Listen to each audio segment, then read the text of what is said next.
Assalamualaikum warahmatullahi wabarakatuh. Kami dari kelompok 7 Hidrologi Terapan dengan saya sendiri Sri Maulidayanti. Saya Muhammad Alvin Mameru. Saya Nurwani Agustina. Saya Imam Abidi.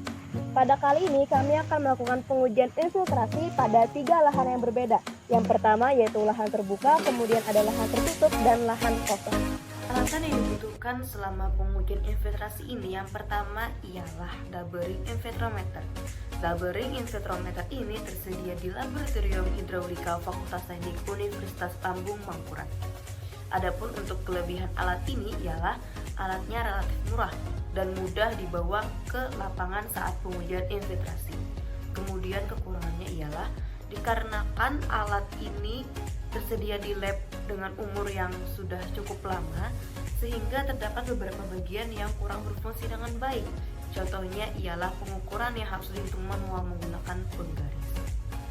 Kemudian alat lain yang dibutuhkan ialah yang kedua ada penggaris, kemudian ada dirijen untuk menaruh air, dan parang untuk membersihkan lahan. Lahan yang pertama yaitu lahan terbuka. Setelah menyiapkan alat yang diperlukan, yang harus kita lakukan ialah membersihkan lahan yang telah kita pilih sebelumnya terlebih dahulu menggunakan parang. Kemudian, isi Dabering Infiltrometer menggunakan dirijen hingga tidak ada lagi penurunan.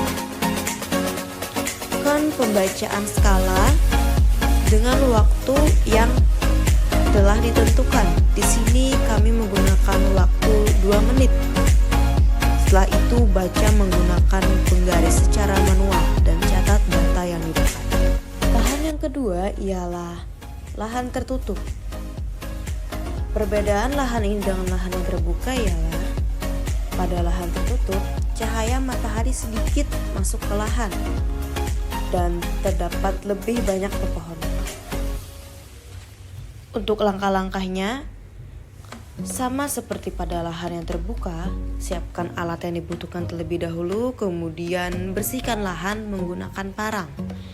Setelah itu, pasang alat infiltrasi, yaitu Dabering Infiltrometer, kemudian isi Dabering Infiltrometernya menggunakan air sehingga tidak ada lagi penurunan. Jika sudah, maka lakukan pembacaan skala selama 2 menit menggunakan penggaris dan catat data yang didapat di kertas. Lahan yang ketiga ialah lahan yang gersang. Pada lahan ini tidak terdapat tanaman, pepohonan, ataupun tanaman-tanaman lain yang fungsinya mampu menyerap air. Cara pengumpulan data dan pengolahan data. Untuk cara pengumpulan data yaitu dengan pengambilan data dari prosedur pelaksanaan infiltrasi di titik-titik tanah yang telah kita tentukan, seperti membaca ketinggian dari jarum infiltrometer dengan waktu yang sudah ditentukan sampai dengan penurunan 3 kali pembacaan yang berturut-turut. Seperti kita simak video prosedur pelaksanaan infiltrasi sebelumnya.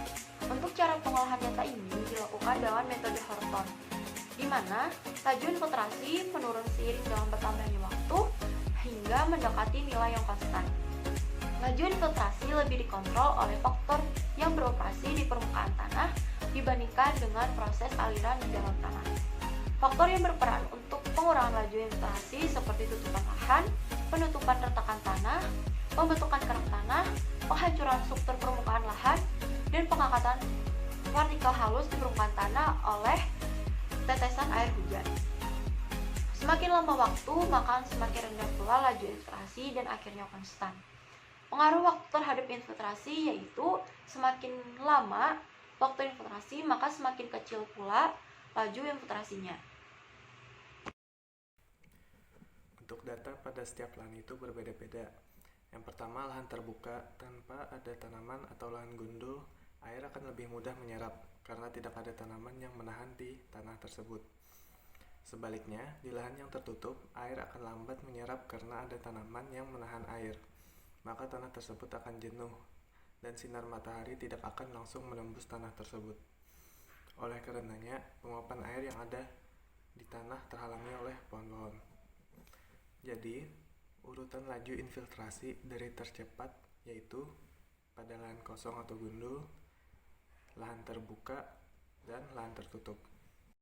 Alat yang tersedia di lab untuk pengukuran infiltrasi hanya ada double ring. Ya, sampai sekarang belum ada alat yang lebih canggih dari alat double ring infiltrometer.